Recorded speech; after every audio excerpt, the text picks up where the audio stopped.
안녕하세요. 전 시간에 이어서 이제 10장부터 예언의 말씀 우리가 정리해 보도록 하겠습니다.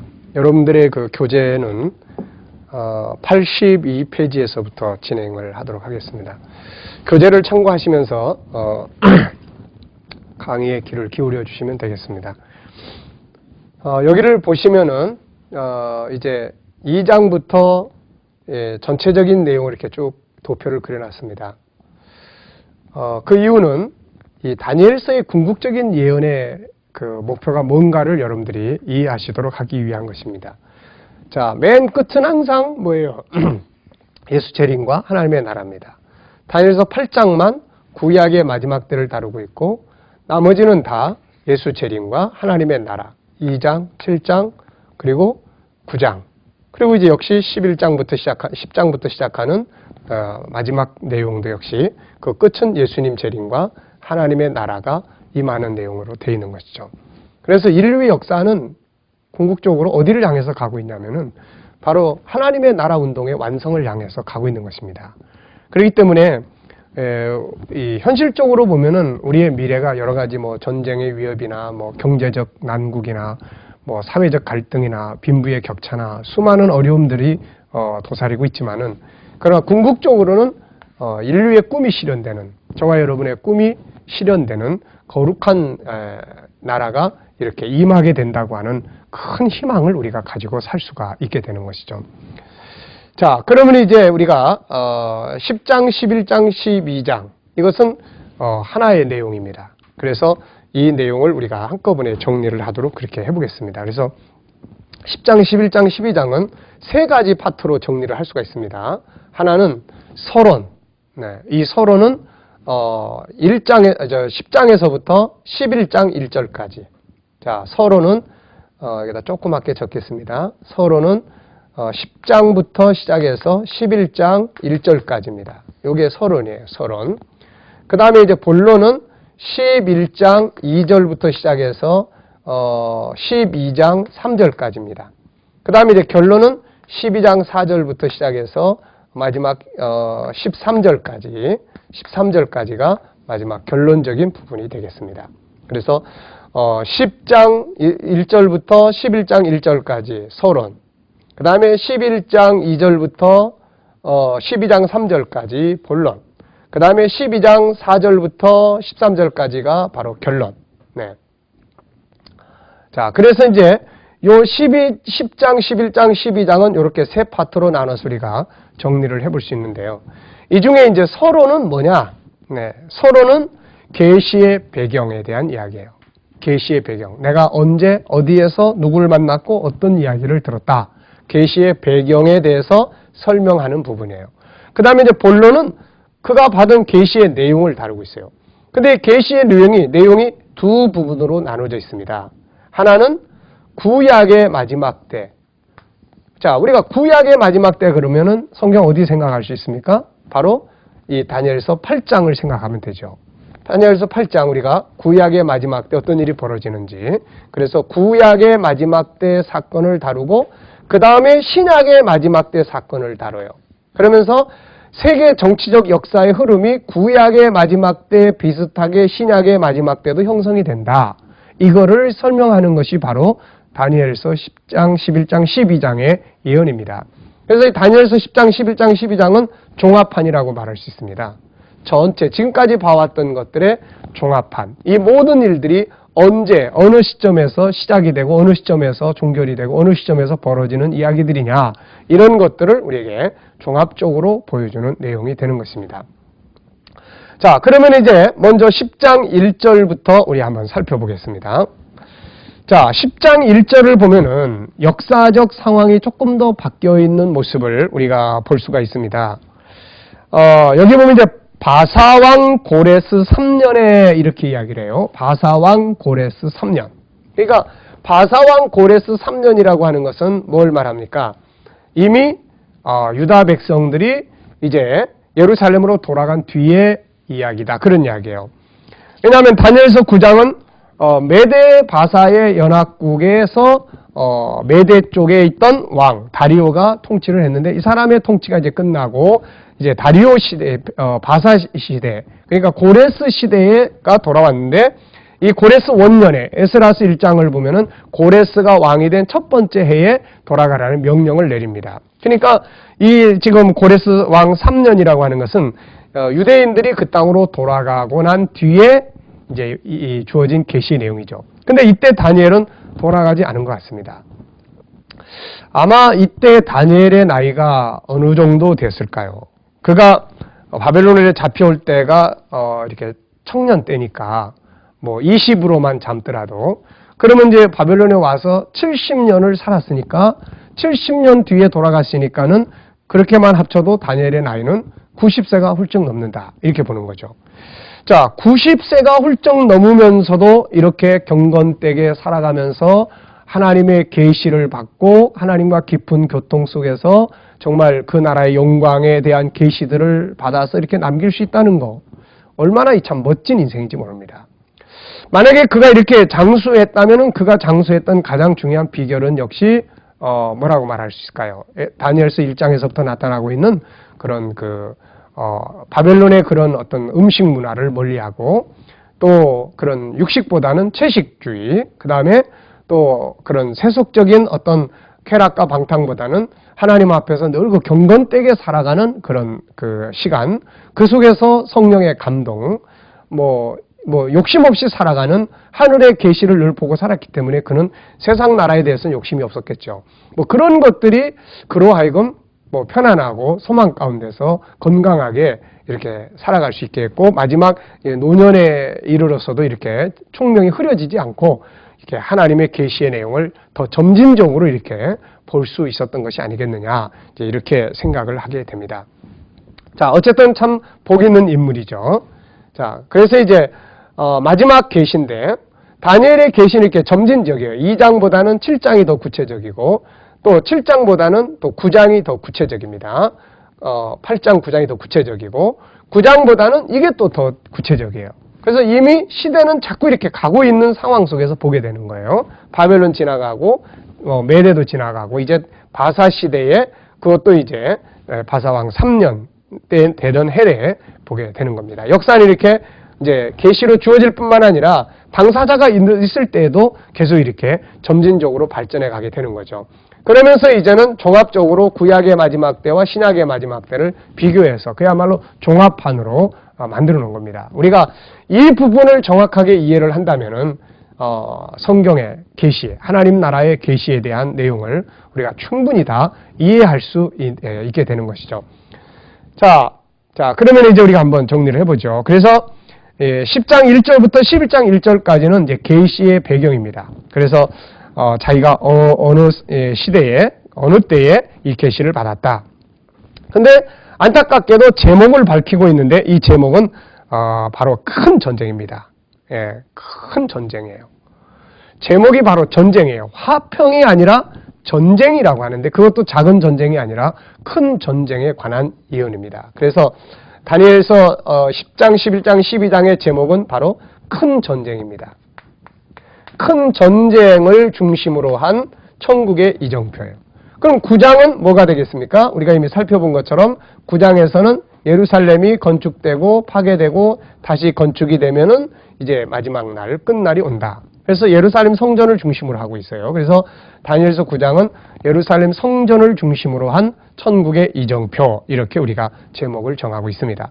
자, 10장, 11장, 12장은 뭐예요? 큰 전쟁. 모든 인류는 전쟁을 다 싫어해요. 그런데 끊임없이 전쟁을 진행하고 있습니다. 이미 다니엘은 9장 26절에서 바로 전쟁이 세상 끝날까지 계속될 것이라고 하는 정말 달갑지 않은 예언을 하고 있는 것이죠. 예수님께서도 마태복음 24장에서 그 말씀하실 때 각 나라와 나라가 서로 대적하는 전쟁들이 세상 끝날까지 계속될 것임을 말씀하시고 있는 것이죠.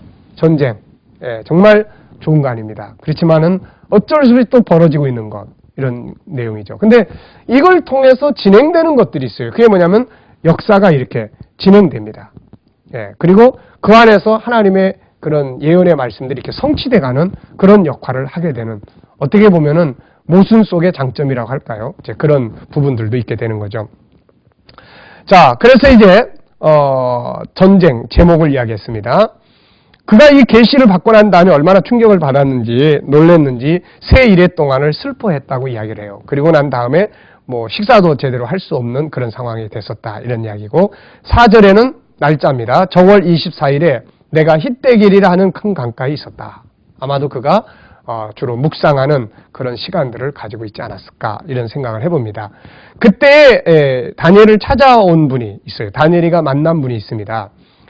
이 10장에서 다니엘을 만난 영적 존재들이 여러 부분이 나타나는데 하나로 볼 수도 있지만은 그 영적 존재가 여러 분으로 이렇게 나타나고 있는 이런 현상을 보게 됩니다.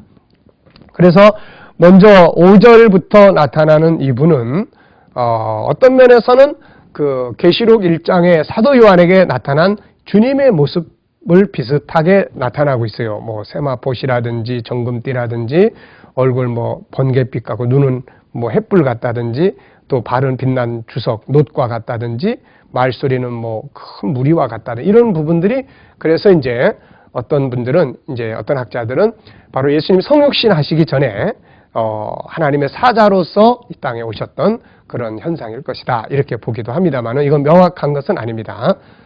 어쨌든 이런 분이 이제 찾아오신 거예요. 그래서 다니엘이가 이분을 딱 만난 다음에 어떻습니까 이게 8절에 보면은 힘이 빠지고 빛이 변해 썩은 듯하고 힘이 다 없어져 버렸다.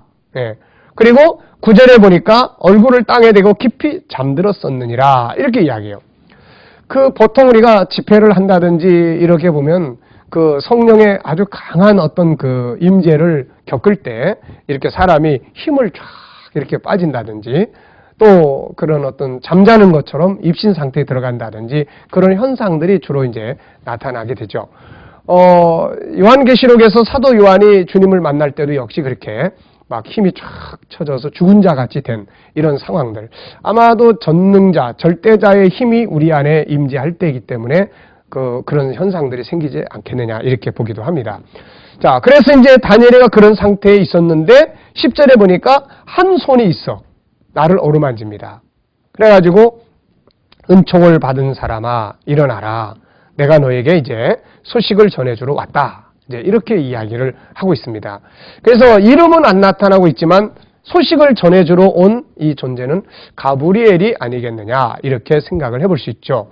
자, 중요한 것은 13절에 보니까 바사 국군이 21일 동안 나를 막았으므로 내가 거기 바사국들과 함께 머물러 있더니 군장 중 하나 미가엘이 와서 나를 도와주므로 이제 내가 말일에 내 백성에 당할 일을 내게 깨닫게 하러 왔노라.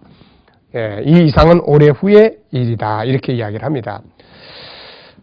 다니엘이는 11절 말씀을 보면은 내가 깨달으려 하여 내 하나님 앞에 스스로 겸비케 하기로 결심하던 첫날부터 내 말이 들으신 바 되었으므로 내가 내 말로 인하여 왔느니라. 다니엘이는 이 계시를 한번 받고 나서 그냥 잊어버리고 있는 게 아니었던 것 같습니다. 그는 이 계시를 받고 난 다음에도 끊임없이 이게 어떻게 진행될까? 이런 상황이 어떻게 펼쳐질 것인가? 그리고 역사의 끝에는 과연 어떤 일들이 진행이 될 것인가?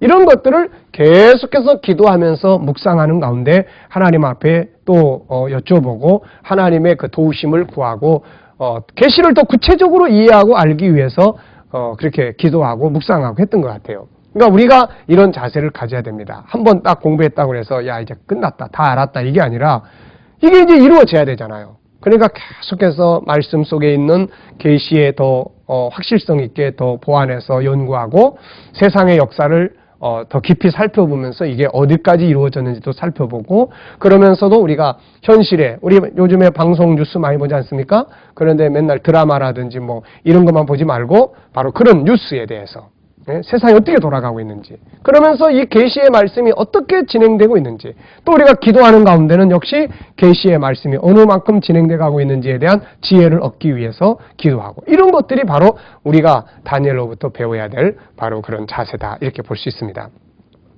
자, 그리고 난 다음에 이제 여기에 이제 하나 중요한 것이 있는데 이 영적 존재가 지금 다니엘에게 오는데 이 13절에 보면 바사국군이 나를 막았다 이렇게 이야기를 해요. 21일 동안 나를 막았다. 그 내가 할 수 없이 바사국 왕들과 함께 거기 머물러 있었다. 자, 참 이해하기 어려운 그런 내용이죠. 어떻게 천사를 바사국군, 바사 제국의 군사들이 막을 수 있느냐. 그래서 이 부분을 우리가 영적으로 이렇게 봅니다. 그래서 여기서 바사국군은 바로 영적으로 사단의 군사가 아니겠느냐 이렇게 보는 거예요. 그래서 하나님의 소식을 이 다니엘에게 전해주지 못하도록, 하늘의 비밀이 전달되지 못하도록 막으려고 하고 있는 것이죠. 그래서 그러다가 미가엘이 와서 나를 도와줬다. 미가엘이 와서 나를 도와줬기 때문에 내가 너에게 와서 마지막 때에 말일에 될 일들을 너에게 알려줄 수 있게 되었다. 이제 이런 내용입니다. 물론 우리가 다 완벽하게 이해할 수는 없지만은 그렇게 영적 상황으로 우리가 이제 보게 됩니다. 자, 그런 말을 들을 때 15절에 보니까 이럴 때 내가 곧 얼굴을 땅에 향하고 벙벙했습니다. 이게 무슨 말인지 잘 이해 선뜻 되지 않는 이야기 아닙니까? 우리도 잘 이해 안 되는데 마찬가지죠. 자, 그러면서 이제 아까 봤던 인자 같은 자가 입술을 만지게 되고 그 안에서 이제 힘이 없어지게 되고, 그런 다음에 18절에 보니까 또 한 사람의 모양 같은 것 하나가 나를 만졌어요. 이번에는 힘이 빠지는 것이 아니라 강건하게 했습니다. 그래서 평안하라, 강건하라, 강건하라. 그러니까 힘을 얻게 되죠. 하나님의 계시의 말씀도 힘이 있어야 총기가 흐려지지 않고 정확하게 듣고 정리할 수 있지 않습니까? 자, 그러면서 이제 여기에 나타난 이 존재, 지금 여기에 나타난 이 존재를 우리가 조금 관심 있게 생각을 해봐야 됩니다.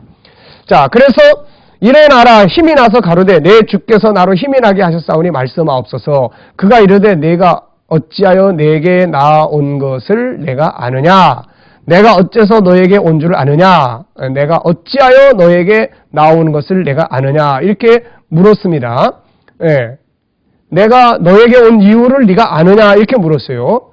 자, 그러면서 한 이야기가 있습니다. 자, 그러니까 맨 처음에 만났던 분은 다니엘에게 힘이 쫙 빠지는 영광 가운데 임재를 했고, 두 번째 나타난 존재는 소식을 전해주러 왔어요.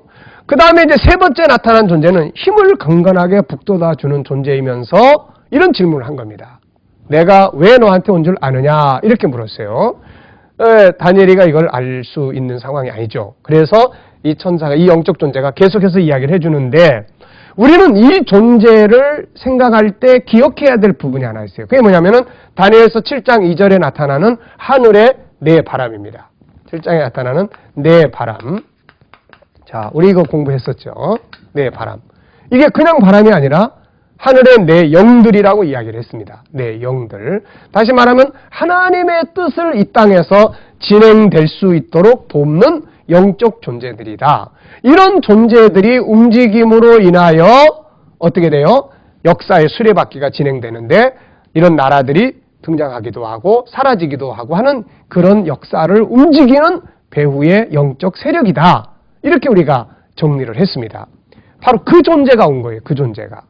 그래서 지금 이 뒤의 역사는 이제 마지막 때, 이 구약의 마지막 때, 신약의 마지막 때까지를 쫙 이제 설명을 하는데, 그 보여주는 존재가 바로 이 역사의 수레바퀴를 움직이는 하늘의 네 바람의 존재예요. 그 존재가 다니엘에게 왔다. 그러면서 이제부터 우리가 앞으로 될 이야기, 앞으로 벌어질 이 구약의 마지막 때와 신약의 마지막 때에 벌어질 이야기들에 대해서 이제 너한테 설명을 할 뿐만 아니라 이 일을 진행하기 위해서 우리가 이제 움직이게 될 거다. 이런 이야기를 하고 있는 거죠. 그래서 여기에 보면은 내가 어찌하여 너에게 나온 것을 네가 아느냐 묻는 다음에 이제 내가 돌아가서 바사군과 싸우려니와 내가 나간 후에는 헬라가 올 거다. 이거는 영적으로 봐서는 안 됩니다. 바사군이 뭐 마귀 군대를 물리치고 이런 개념보다는 이제는 실질적으로 이 땅에 있는 바사 제국을 이제 물리치겠다. 지금 현재 바사 제국 시대 아닙니까? 바사 제국 시대. 그러니까 바사 제국만 계속 있으면은 여기서 예언한 예언의 말씀이 진행이 안 되고 하나님의 나라가 임할 수가 없는 거예요. 그러다 보니까 바사국이 지나가야 되고 그 다음에 헬라가 와야 되고 앞에서 이야기한 대로 세계가 넷으로 나누어지는 일들이 벌어져야 되고 로마가 와야 되고 그 다음에 이 역사의 마지막 때에 여기서 이야기한 신로마 제국이 등장해야 되고 다니엘서 7장에서 이야기하고 있는 적그리스도의 나라들이 등장해야 되고 그 다음에 예수님이 오셔야 되는 거예요. 그러면 이제 이런 역사적 수레바퀴를 이 존재들이 움직인다는 거죠. 그래서 이제 이 바사가 지나갈 거다. 이 바사가 지나갈 것이고 그 다음에 누가 온다? 여기 보면은 헬라군이 오게 된다. 그 다음에 헬라가 온다. 이제 그런 이야기죠. 헬라가 이제 오게 될 거다. 자, 그런 역사들을 이야기하면서 나를 도와서 미가엘이 이 일을 진행을 한다. 이제 그런 이야기를 하고 11장 1절을 보면은 메대 사람 다리오 원년에도 내가 도왔다. 그런 이야기를 해요. 무슨 말이냐면 바벨론이 무너지고 메대 바사가 등장할 때도 내가 그들을 도와서 그 일을 진행시켰다. 이제 그런 이야기죠. 잘 이해되셨습니까? 이 부분이 아주 중요한 부분이니까 잘 기억해 두시기 바랍니다. 자, 그래서 이제 이 존재들이 가가지고 이제 뭔 일을 합니까? 이제 역사의 수레바퀴를 움직이는 거죠. 이제 다니엘서 7장에서 말한 것처럼 하늘의 네 바람이 역사의 수레바퀴 속에서 움직이는 거예요. 그래서 바벨론이 무너지고 메대가 등장한 거고 이제 바사가 등장했고 또 바사가 이제 지나가야 되고 그 다음에 빨리빨리 역사가 진행돼야 돼요. 그래야 우리 주님 오시고 그 다음에 하나님의 나라가 완성되기 때문에 그런 것입니다. 자, 그러면 이제 2절부터 이제 본론으로 들어가는 거예요. 이제 내가 참된 것을 너에게 보여주겠다. 이제 내가 가가지고 우리가 가서 이런 일을 진행을 할 건데 그 일을 너에게 보여주겠다. 이제 그런 내용이죠. 자, 그래서 이제 앞서서 이야기한 것처럼 2절에서는 뭐 이야기합니까? 바사에서 또 왕이 앞으로 새 왕이 일어난다.